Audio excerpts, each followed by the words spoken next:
What?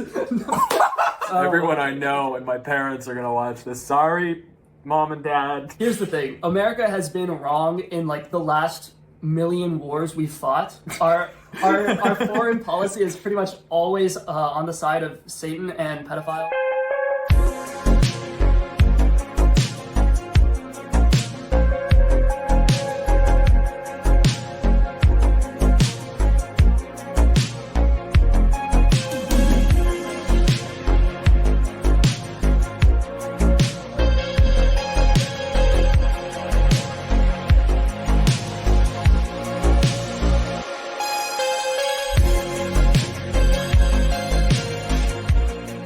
What's up, everyone? We are back with my friend Jaden Gelso, the author. Last time we reviewed The Handmaid's Tale, and you guys seemed to like that, so we're bringing him back on the show.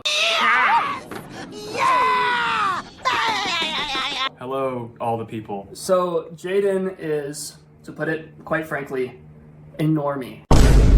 He did not know what a groiper was until I told him a couple days ago. This is fair. Yeah, this is he's a good guy. He has a good heart, but maybe he just he doesn't get all the jokes. If economic globalization is inevitable, it should primarily serve humanity rather than the interests of transnational corporations. Strongly disagree. The economy exists for our billionaire overlords. Jeff Bezos is the only person that matters. I was worried you were being serious for a second. I don't understand who would disagree with this. Globalization is not inevitable. But if it's gonna happen, it shouldn't just be because it helps Google make money. It should be because it makes us, the people, more prosperous and it improves people's lives. Would you agree with that, Mr. Gelso? I would agree with that.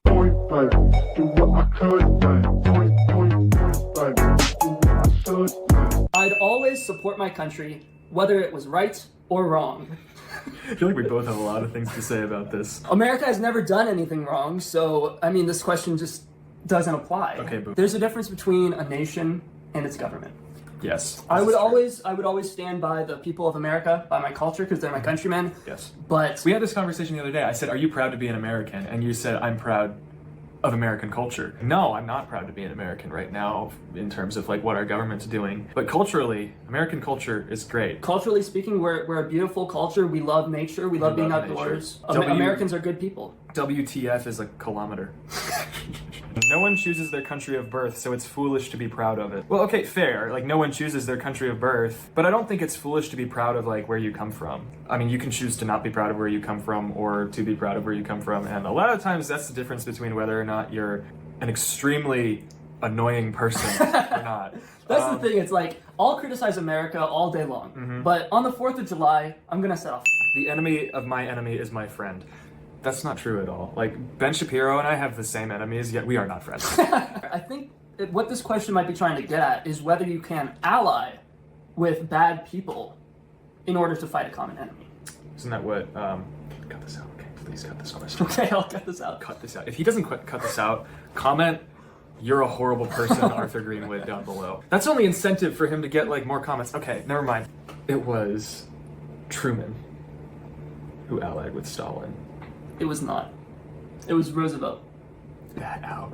I really want to keep it in. Oh my gosh, no! Hi everyone. So my favorite part about this is that Jaden was really pretty close. I mean, yes, FDR was the one who made the alliance with Stalin, but when Truman took over, he continued that alliance. So Jaden was really only slightly wrong, and there was literally no reason for me to give him such a hard time about it, but it was funny, so I did it anyway. You can't do that. Oh my gosh. You know who's gonna watch this? Everyone I know and my parents are gonna watch this. Sorry, Mom and Dad. You failed as a son. You failed as parents, Tony and Janae. You didn't teach him about FDR's glorious pact of steel with Stalin. Okay, you're right. It was FDR. Okay, so Roosevelt, Stalin, and Churchill all realized that even though they had like a lot of political differences, they just, you know, the most important thing was defeating Hitler and the Nazis. So, in a lot of ways, you... I love you, Jaden. Look, you can't do politics at all if you refuse to ally with people you disagree with. The enemy of my enemy is not my friend, but maybe sometimes you have to pretend they are. Military action that defies international law is sometimes justified. I mean, absolutely, right? Because international laws are just like any other law. They can be wrong, and they have their limits. This is the same way I feel about the Constitution. When people will be like, well, that goes against the Constitution. I'm like, I hate it when people say that. Like, okay, so what? You know, you have to show me why that part of the Constitution is a good law. A lot of times, like, especially boomers, they'll just be like, this is unconstitutional. It's like, okay, why? And they'll just be like, because I don't like it. Like, that's not, no. Yeah. There's now a worrying fusion of information and entertainment. I want to hear your take on that, because you're like I a would very say yes. cinema guy. Yeah, Okay. I would say yes, because, Okay. I mean, it's literally been proven that the CIA is involved in Hollywood and funneling True. information. True. The military-industrial complex Yeah. directly funds Marvel movies. Little known fact. We were talking about this the other day, like cop shows, they're required to depict the police in a favorable light. They have to get clearance to, like, you know, show certain, like, weapons on screen. That's with the military, I believe. With the police, it's more about procedure. They have to Yeah. They need sign to off in order to have access to procedural files. And there's a lot of speculation as well that Ian Fleming, who wrote the James Bond novels, was actually, like, in ties with the CIA in order to begin portraying the CIA as, like, these action heroes. People are ultimately divided more by class than by nationality. I'd say I agree. A lot of middle-class people in particular like to whine about things. They like to whine about, you know, higher-ups and capitalism, and it's always the blonde white girl yelling about the horrors of capitalism while holding both a Starbucks drink and a iPhone in her hand. I would disagree strongly. Because Would you really? here's how I think about it. I go to a school with a lot of rich kids. I am very middle class, very suburban, that's my upbringing, but I go to school with like millionaires' kids, trust fund babies, all this stuff. But we get along, and we have a lot in common. We have the same cultural experiences in a lot of ways because we're Americans. We all like going to lakes. We all like watching the same movies. We all like the same pastimes. I have more in common with a rich American than with a middle-class Nigerian or with a middle-class Brazilian. So I think that nationality is a way bigger part of your identity than class, especially in America, because in America the classes generally live pretty much the same way. Unless you're like, you know, some billionaire or something. Okay, but like, that might be what I'm thinking of. Millionaires, they're upper class, we're middle class. I know a lot of lower class people too from work, and we're all pretty similar, except for the people who are from other countries. Okay, that's fair. Especially nowadays in America, I would say nationality is probably a bigger deal. As corporations cannot be trusted to voluntarily protect the environment, they require regulation. Yeah. 100%. I definitely agree as well. Look, that feels like common sense. I mean, from each according to his ability to each according to his need is a fundamentally good idea. no, I disagree because A, that's a founding principle of communism, and just because someone might not be able to work, I don't think that necessarily entitles them to being paid for that. What if someone, I agree, this is a bad idea and this would lead to a horribly unproductive society. But what about a case where, like, you were working in the mines and you got your legs and arms blown off? In a case like that, where someone just really does not have the ability to provide for themselves adequately, I think, you know, a social safety net is a good idea. I think that's a good idea, yes. I think there should be, like you said, some sort of social safety net, but that shouldn't be a founding principle of, like, you know, the economy. Yeah. Like, that's just No, not... of course. That's I not... agree. That's not okay, I don't think, because that just would lead to a lot of economic down spiral or whatever. Economic down spiral. You heard it here first, folks. See, how am I a writer? We make up words. Shakespeare did it. It's allowed. The freer the market, the freer the people. I strongly disagree. Just because, like, you know, someone is able to buy something does not mean it's good for The drug industry. The fast food industry. Hot take. Just because you have the illusion of freedom and that you're, like, you know, free to make these choices, it still entraps you in a much more philosophical way, I would say. This one's juicy. Now a look at some of your personal social values. Oh boy. All authority should be questioned. No, I disagree. I think if you are someone who really thinks about these things and you're an intellectual, you're an aristocrat of the mind, then you should question authority, but I think that the peasants should just blindly follow the state. I'm saying that as a joke, but that is actually what I believe. I don't think your average man on the street should be thinking like, should we overthrow the government? Because he just doesn't know what he's talking about. You are allowed to disagree with me completely. In fact, please do, because that'll be more interesting. Here's the thing. I think you should question what people say, especially if they're in authority over you. Not necessarily in, like, a disrespectful way, but to think through it yourself and not just blindly accept something simply because they are, you know, your boss. So if you're like a 2-year-old and your mom says, "Hey, don't touch the oven," okay, should you think, is that true? Can I verify that independently? Well, okay. Or should you just obey because that's your place in society? I don't know if that necessarily applies to a lot of what I'm talking about, just because, like, when you're a kid, it's much more befitting, especially biblically, for you to, you know, follow your parents' instruction and guidelines. But after that, and even as like, you know, a teenager and up, when you're able to critically think, you should think through it yourself instead of like, you know, blindly following. Because if you just blindly follow, that leads to you not being able to think for yourself. I think some people just can't think for themselves anyway, and it's dangerous for them to try. I think people used to be able to think for themselves. All right, we'll agree to disagree on this question. Yeah. Taxpayers should not be expected to prop up any theaters or museums that cannot survive on a commercial basis. This is another thing that I have given absolutely no thought to. I feel like it's weirdly specific. Well, think about it this way. I mean, we have, as a country, a lot of government-run museums, government-run battlegrounds, right, which are paid for by taxes. And maybe if it was left up to the free market, the consumers, you know, the market preferences would be to turn that land into a strip mall. Yeah. Too bad. It's part of our history and we should preserve it. Yeah. So I think this is another thing where the market's just wrong sometimes and we need to preserve heritage. Okay, yeah. Come in. Come in! Casey. Sorry about that. I'm just so popular that I couldn't keep out the crowds. You know, we had 50 We don't girls need to trying to get include in. that. Schools should not make classroom attendance compulsory. I disagree. I do too. I think kids should need to go to school. They can be homeschooled Yeah. if their parents are up to it. I also don't think that, you know, some parents should homeschool because some of them just aren't smart enough. I think homeschooling is only for parents who have a really good work ethic and are very intelligent. So my parents and your parents, very good people, very smart people. They got us involved in social things, but a lot of homeschoolers that I know, their parents were idiots and lazy and didn't teach them anything. We were both homeschooled. Yeah, so we were both homeschooled. We love homeschooling, but it's not for everyone. It's not for everyone. It's natural for children to keep some secrets from their parents. Yes, it's I natural. agree. You don't have to tell them everything. And if they think you have to tell them everything, I think that's an entitled parent. The prime function of schooling should be to equip the future generation to find jobs. No, I don't think that's not the... It should be a main one, which is why, I mean, like, man, I don't know how to, you know, do my taxes. I don't know how to operate in society. I don't know how to get a job. I don't know how to, like, fund myself. Yeah. But I sure am glad I know the Pythagorean theorem. I don't think schools do that enough nowadays. I would agree. Yeah. So I think that it should be a primary function, but there are other functions as well that it should have, like, you know, developmentally. It's also about making you into a more full person with a better appreciation of beauty. I'm going to put agree because I think it should be more central, yes. but not strongly. Yeah. Those who are able to work and refuse the opportunity should not expect society's support. I strongly agree. Clear the streets of the bums and the vagrants. So true, Rothbard.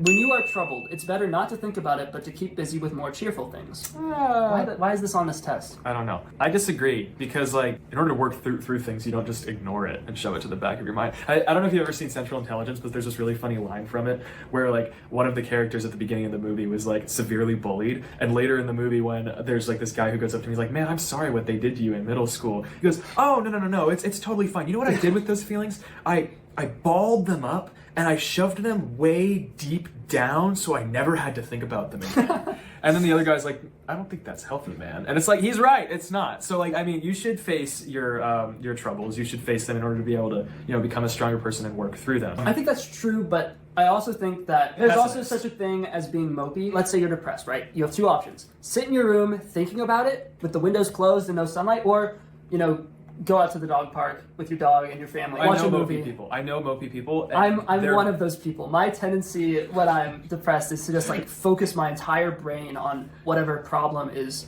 making me unhappy. So I wasn't talking about you in particular because you're not always mopey. I know people who are like always mopey. I'm of a melancholic temperament. So I'm gonna put agree, actually, because I do think you should focus your mind on cheerful things. I think you should face your troubles eventually. Yes, I mean, so that's why I put disagree, because, like, this is sort of a blanket statement. Whenever you're troubled, just don't think about it and keep more busy with cheerful things. And I'm like, that's so okay. true, Dad. Well, I guess this is a case where we'll have to agree to disagree.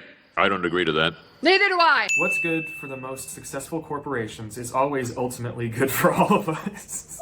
Strongly disagree. Yeah. Although the electronic age makes official surveillance easier, only wrongdoers need to be worried. No, I strongly disagree with that. Anyone who is anti-war needs to be worried, because the first thing a government does in times of war is start spying on any pacifists or anti-war activists. So I will be on that list. Mm-hmm. I would be on that list too. Is Israel actually in the right? IDF airstrike on your house. Yeah. Oh, you're gonna love this next one. abstract art that doesn't represent anything shouldn't be considered art at all. I strongly disagree because I think there's such a thing as high art and low art. High art is stuff like the Mona Lisa. Low art is stuff like, splattering paint on the canvas and it can be bad art and it can be bad art and it's still art. Because at least, they're trying to convey beauty even if they're failing miserably. Yes. Making peace with the establishment is an important aspect of maturity. So true. I love the establishment. I'm going to say agree, and here's why. Okay. Because, a lot of the time, people are just so hung up on what's wrong with society instead of trying to actually fix it. And that's my issue with a lot of political commentators. Yes, I agree. So much of conservatism just fails because they create responses to things instead of action against it. Like with the movies that the Daily Wire makes, it's like, they're just like, Lady Ballers. That is the most cringe, stupid movie I've ever seen in my life. And it wasn't even funny. Like, it was just Shocker. dumb. If you can believe it. I think too much of political discourse, especially in my circles, is just edgy people who hate everything, hate society, want to tear it all down. And I understand where that's coming from. The establishment has a lot of horrible problems. But part of being mature is understanding that things are the way they are for a reason. We need to understand the logic behind it. Chesterton's fence, right? Institutions exist for a reason. They're not perfect, but you need to make peace with society, appreciate the good things about it, and not just be negative and a downer all the time. Astrology accurately explains many things. Strongly disagree. That's for white girls. I actually, look, I don't believe in horoscopes and stuff, but I do think that the stars can predict the future. What's that? Because it happens in the Bible. God puts prophecies in the stars. That's how the wise men knew to find us. We three kings of Orient are, bearing gifts we traverse afar.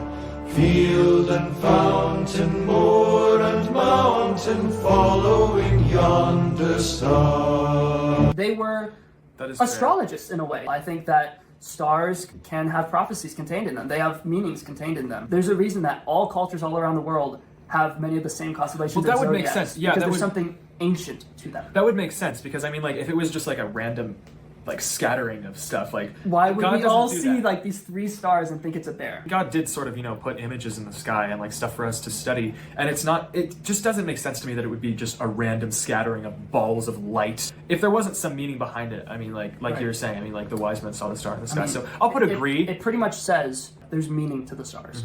I'll put agree. But not strongly agree. But not strongly agree because astrology nowadays is for being a Pisces does not predict your personality. liberal white girl runs over curb and is like, "Sorry, I'm an asparagus." So okay, Now let's see now where you let's stand. see where we stand. All right, Hold on, how do we look at? Where's my dot? go down.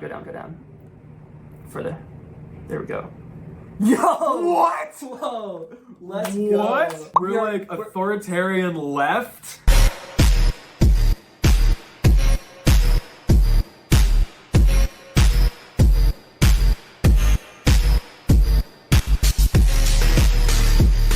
How do you feel about that, Jaden? As a normie, how do you feel about being a Stalinist now? I guess I'm a communist. Maybe we should instigate the Soviet Union in America. The United Socialist States of America, the USSA. We're basically the same, except you're just a little more authoritarian. That's Real, kind of funny. real. At the end of the day, political labels don't have much meaning anyway. I mean, it's true. It's especially fascist. It's a meaningless word. Socialist, communist. Socialist, communist. These are very vague and misused words. Your final thoughts, Jaden? Final thoughts. Apparently, I'm an authoritarian leftist, so maybe I should start acting like it.